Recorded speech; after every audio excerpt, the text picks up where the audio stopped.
Assalamualaikum warahmatullahi wabarakatuh. Dari banyaknya kehidupan Nabi dan Rasul, kisah Nabi Yunus alaihi salam menjadi salah satu yang begitu melekat dalam ingatan. Salah satu kisahnya yang begitu terkenal adalah ketika sang Nabi ditelan oleh seekor ikan besar di tengah lautan. Nabi Yunus ditelan hidup-hidup dan tinggal di dalam perut ikan yang mirip ikan paus ini selama beberapa waktu mengarungi samudra. Namun berkat taubat serta zikir yang ia ucapkan, sang ikan akhirnya memuntahkan isi perutnya, sehingga Nabi turut keluar dalam keadaan bernyawa.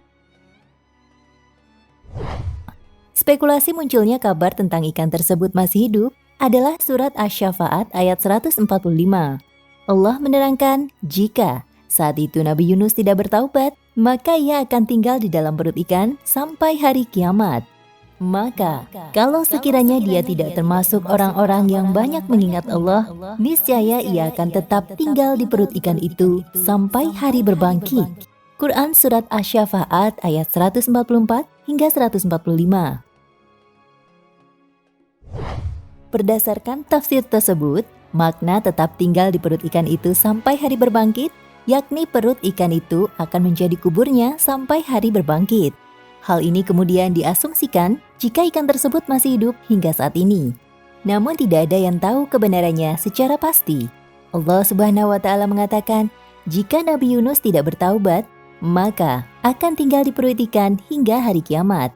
Namun pada kenyataannya Nabi Yunus saat itu sudah bertaubat kepada Allah dan diampuni. Sehingga ada kemungkinan jika ikan tersebut juga mati.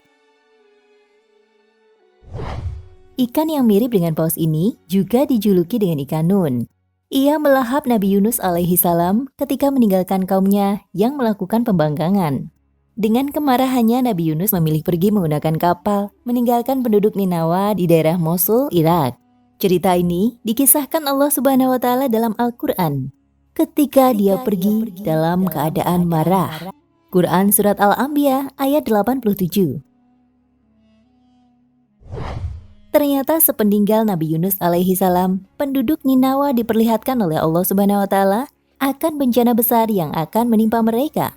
Sehingga di tengah ketakutan itu, mereka bertaubat kepada Allah. Kemudian Allah mengampuni penduduk yang awalnya menyembah berhala tersebut. Namun Nabi Yunus tidak mengetahui kejadian itu.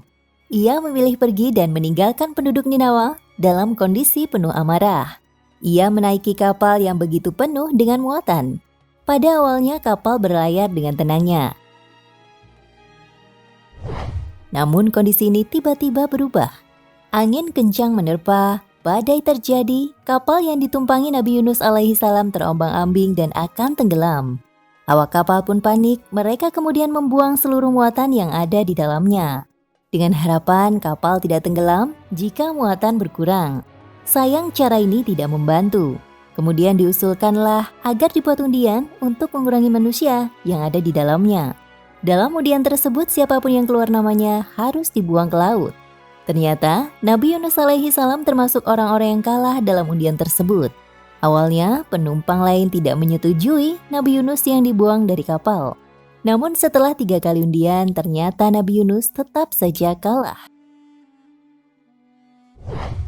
Lalu dilemparlah Nabi Yunus alaihi salam dan kemudian dilahap oleh seekor ikan besar mirip paus. Dengan perintah Allah, ikan tersebut melahap Nabi Yunus tanpa merobek bagian dari tubuh kekasih Allah tersebut. Nabi Yunus alaihi salam sangat terkejut karena mendapati dirinya dalam perut sebuah ikan. Dalam keadaan itulah Nabi Yunus alaihi salam bertobat. Beliau mengucap banyak kalimat tasbih kepada Allah Subhanahu wa Ta'ala. Beliau tak henti-hentinya menangis, tidak makan, tidak minum, dan tidak bergerak. Beginilah doa Nabi Yunus alaihi salam menurut Rasulullah Shallallahu alaihi wasallam. Doa Nabi Yunus ketika ia berdoa dalam perut ikan paus adalah, La ilaha illa anta, subhanaka, inni kuntu minaz zalimin. Tidak ada Tuhan yang berhak disembah kecuali Engkau. Maha suci Engkau, sesungguhnya aku adalah termasuk di antara orang-orang yang berbuat aniaya. Taubat dan doa Nabi Yunus pun akhirnya dihijabah Allah. Dia kemudian memerintahkan ikan agar mengeluarkan Nabi Yunus alaihi salam ke permukaan laut dan membuangnya di suatu pulau yang ditentukan oleh Allah Subhanahu wa taala. Tubuh Nabi Yunus alaihi salam kemudian dimuntahkan dan terhempas ke daratan dalam keadaan kurus kering. Namun atas izin Allah Subhanahu wa taala, tubuh Nabi Yunus alaihi salam bisa kembali sehat dan bugar. Cerita Nabi Yunus dan ikan berakhir sampai di situ. Tidak ada yang mengetahui bagaimana nasib ikan tersebut saat ini. Hanya Allah Subhanahu wa taala yang Maha mengetahui. Nah, pemirsa Ensiklopedia Al-Fatih, sampai di sini perjumpaan kita kali ini. Semoga menginspirasi.